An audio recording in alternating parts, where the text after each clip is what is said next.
Yo, I'm Geneva. Welcome to my video. In this video, I'm going to be talking a little bit about myself and my skin, why I'm documenting my skincare routine, and what I currently do to and use on my skin. I want to start with why I'm talking about this at all. Like, why bother to document my skincare? I've had a lot of conversations recently in which I'll be telling someone about my skincare routine, and they will want to know how I came to the products and methods that I use. For me, skincare is about taking care of my body so it can be as effective as possible out in the world. My body is first and foremost a vessel to carry me through life. When I take good care of my vessel, I feel stronger, more confident, and generally more capable of handling what life has to throw at me. However, I am generally disappointed by the skincare world. A lot of really useful advice is mixed in with reliance on what I consider to be pretty suspect products, or adherence to impossibly long and strict routines. I'm just gonna lay this on the table. I am imperfect. I am a messy person. I'm pretty terrible at following routines. This video and any future videos I might make is a way for me to track what works for me and what I respond best to. But if you're looking for like perfection and flawless results, then you should look elsewhere. I developed my skincare routine with information and inspiration from many others on the internet mostly. In a nutshell, I employ Korean skincare methodology using natural alternative products on my mixed black and white skin. After some research, my understanding is that a Korean skincare practice is kind of like a two-part system that includes skincare steps performed in a specific order routinely, like every day, and Korean products curated by skin type and desired results. This is not a Korean skincare series, although I do use one Korean product regularly. I'm not Korean and I'm not promoting Korean products specifically. I'm using Korean skincare as more like a model for a routine that addresses my skin, my needs, and most importantly, helps me feel good. I love the ritual of skincare. I've had a general routine off and on for 4 or 5 years now. As I've observed my skin, I've modified the routine over time. I don't adhere to a prescribed number of steps or products. I have a routine with a set number of steps, but I prefer to do what seems most enjoyable or sensible for my skin in the moment, switching it up as necessary for time constraints or if I'm feeling lazy. My number one concern is not to let skincare or results stress me out. It's all for nothing if it contributes to a negative or self-conscious headspace. One of my main focuses is natural alternatives to commercial products. I'm not fond of the ingredients in most of the touted, highly promoted American or Korean products. I do believe those products work for visual results. I'm concerned about the unstudied long-term effects of lab-developed skincare products like on my health. I care about how I look and feel, but I also care about my health and longevity. I simply do not trust most commercial products to be healthy or even neutral to my health over time. I believe modern life is a pick your poison kind of deal. I make plenty of lifestyle choices that aren't totally healthy, but it's also impossible to live a poison-free life. Most commercial and professional products contain acceptable poisons, ingredients known to be unhealthy in certain quantities, but kind of to an unknown extent. The very water we drink and air we breathe are forever contaminated. So I've decided for myself, all things considered, that I want my vanity to impact the environment and my own health as little as possible. Whatever choices you do make, you should know as much as you can about what those choices amount to, both for yourself and for the planet. All right, so going natural is not about choosing products that say natural on the label. These are often false or overblown claims that companies are legally allowed to make because what is natural or not is not regulated. Replacing commercial products with natural alternatives has its own risks. Lab testing ensures that most products won't create an immediate problem for most users. Choosing natural products requires caution. Just because it's natural doesn't mean it won't cause harm. For example, essential oils are all natural as far as that can be true, and yet some of them are pretty harsh to be putting directly on your skin. Like tea tree oil. I love putting tea tree oil in my routine, but I dilute it in a base oil because tea tree oil can be very, very harsh when applied directly to the skin. Developing a mostly natural skincare routine takes some time and dedication, some trial and error, which is definitely intimidating, but actually good because then I'm focusing on myself, my self-care, being intentional about what I use on my body. Plus, it's fun. It feels good. I often have to remind myself that everyone is different. Even within ethnicities and families, factors such as genetics, lifestyle, and location all affect my skin. In this minor way, I am completely unique and must embark on my skincare journey all alone. I draw from the resources produced by others to address my own specific needs, which are, as I've mentioned, different even from my own sisters. So what are some key details about me that I need to keep in mind when choosing natural products? I am ethnically mixed, black and white. I have oily skin on my face and scalp, but the rest of my body is often a lot drier. I'll even get like dry patches in the winter sometimes. I get acne on my face, my neck, my chest and shoulders, my back. Because of these combination concerns, I tend to use some products only on one part of my body or seasonally, like only in the summer or winter. Reminders.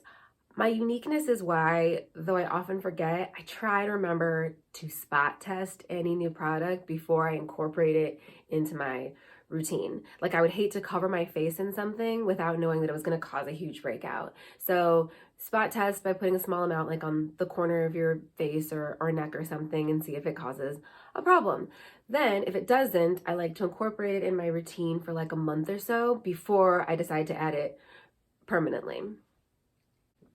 Everything from my work to my social or love life to the weather will affect my skin from day to day. With that in mind, it can be helpful to pay attention to other lifestyle changes, such as perfumes, laundry detergents, how often I wash my clothes and bedding, exercise, diet changes, stress changes, hormonal changes. Lots of things will affect my skin. I also like to keep in mind that all humans have a hormonal cycle that will affect their skin and hair, not only people who menstruate. As a disclaimer, I do not use 100% natural or organic products. I sort of believe perfection is not possible, and so where I can't go 100% natural or organic, I forgive myself. Some things are worth it, some things are impossible to fix. However, I hope you'll find that what I use isn't what's most important about this video, because my secondary goal is to contribute to the knowledge base, the global conversation about human skin and hair. I am not a scientist or a skincare expert. I have no tips or tricks. I am a regular person documenting my own skincare, but I do believe that we learn about ourselves in part through learning about others. Over the years, I have found myself extremely disappointed with the information provided by skincare experts and various scientists. Everyone seems to be focused on the one thing we cannot control: results. We can't control results because of everything I've listed already in this video. Life changes are forever and stressful.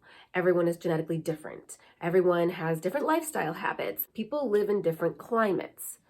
There's just no way one person can say, do this or use this for these specific results.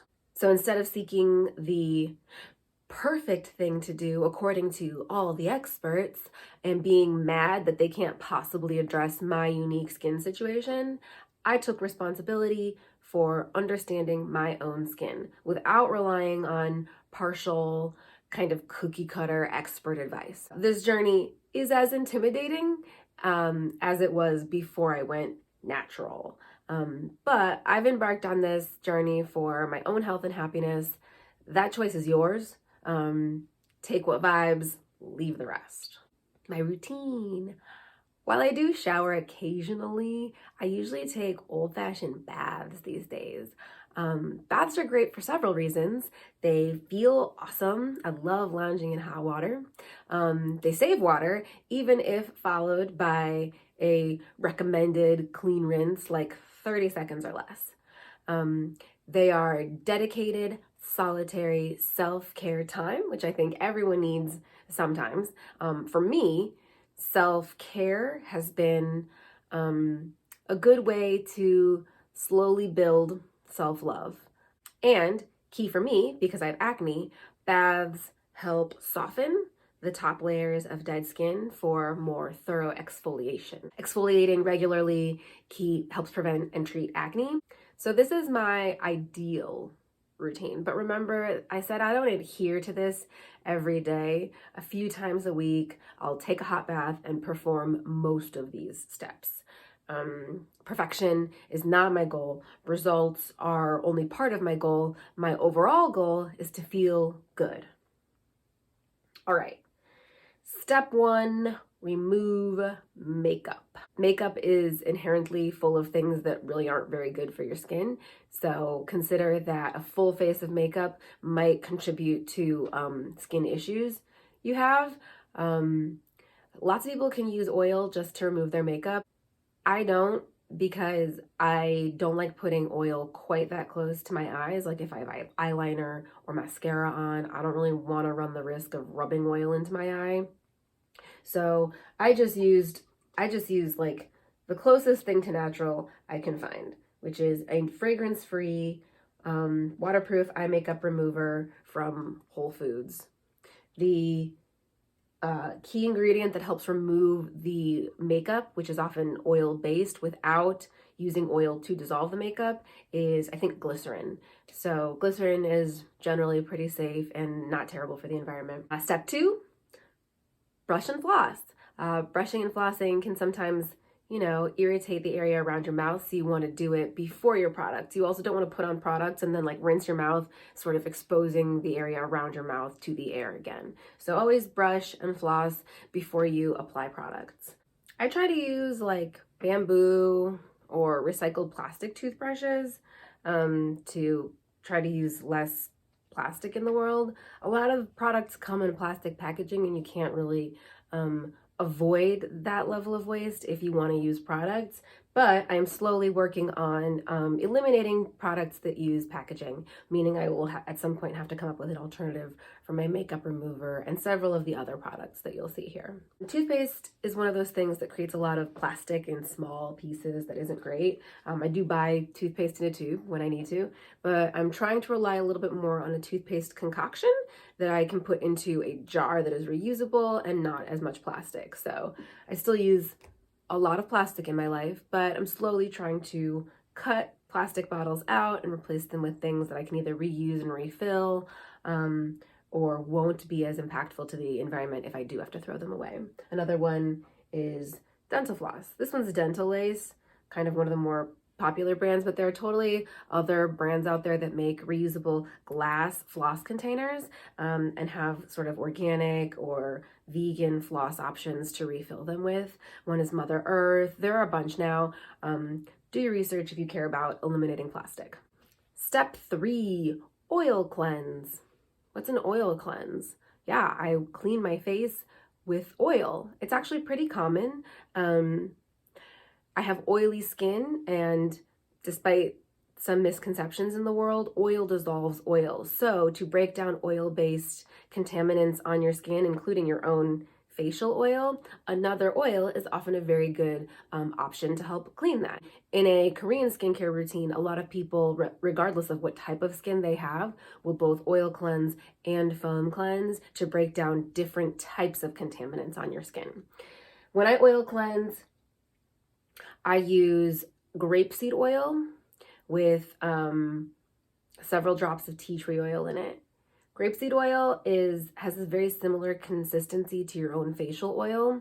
So does jojoba, and actually jojoba has a higher nutrient content, I think, but jojoba is more expensive. So I just go to the cooking aisle, buy some grapeseed oil, and I use that. I put it in a dropper bottle. This dropper bottle is 2 ounces. So I'll usually include 24 to 30 drops of tea tree oil. This is essential tea tree oil. So pure tea tree oil, I do not put on my skin. I dilute it in the grapeseed oil in order to use just a tiny bit to combat the bacteria that can cause acne. Step 4, exfoliate. Exfoliation is one of my most effective tools in fighting acne.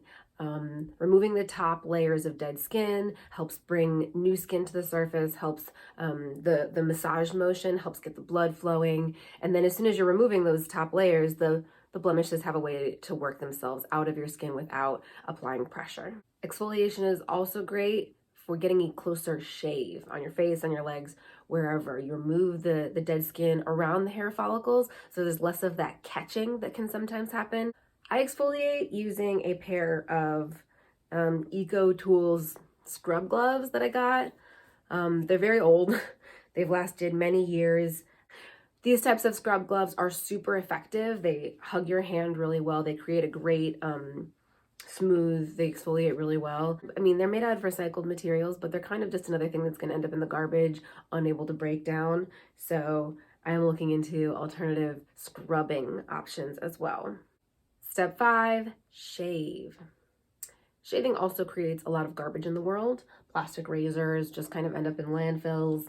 One of the things that I invested in recently to replace my plastic razor was this reusable stainless steel razor, which is really cool, and it gives me a much better shave anyway. This guy, it's like an old-fashioned, like grandpa from a movie razor. This one's kind of neat because it's called the butterfly design. In order to change the blade, I twist this, boop, boop, blade back in there, screw it closed so the blade isn't going to fall out. It does take some practice using this kind of thing, but I have found it's totally worth it. It feels like such a luxurious, fancy thing to be shaving with this. I don't know, it's very like grown up, and it makes the process more fun. You do need to get like replacement blades and stuff like that, but it's a lot less wasteful than plastic razors with plastic disposable blade cartridges. When I shave, I generally just use like bar soap or conditioner if I have it. I know people can be really strict about like, don't shave with this or that, and I have found that it doesn't really matter if you buy a specific shaving product. Step 6 is the foam cleanse. Foam cleanse is an interesting step. This is one of those steps where people have like very specific products that they use and things they like swear by, and cleansers are, you know, one of the biggest things in Korean skincare that people look into. I don't use a foam cleanser. I use soap. I know a lot of people say soap is super drying for your skin, and soap can be super harsh, and soap doesn't create a strong enough foam to break down the oil particles of something like grapeseed oil.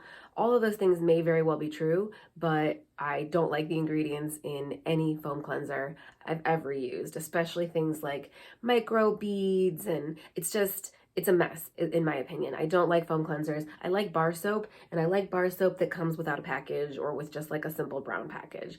I got this one at Whole Foods. It's big, so it lasts forever.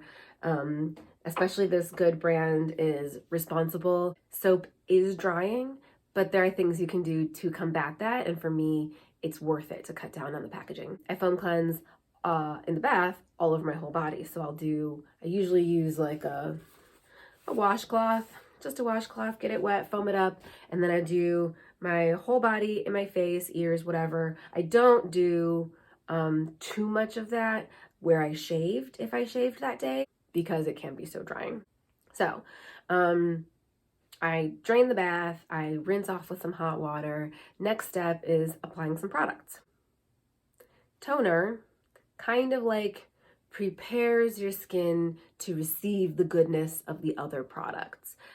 Toning is totally an optional step, but I like it because I do have oily skin and acne, and I do like to take a little bit of extra care to prevent the acne from happening. In the past, I've used just filtered water in a spritzer that I keep in the refrigerator. Because I have acne and oily skin, adding too many things can sometimes just contribute more, even if they're supposed to help the acne. So the cold water helps close the pores that should be freshly cleaned from my bath. And then also moisture helps other products kind of soak in and stay on better. Right now though, I'm not using the cold filtered water. I'm using something I got for Christmas from my sister. This is called Clearing Toner from a company based in Minnesota called Herbal Alchemy.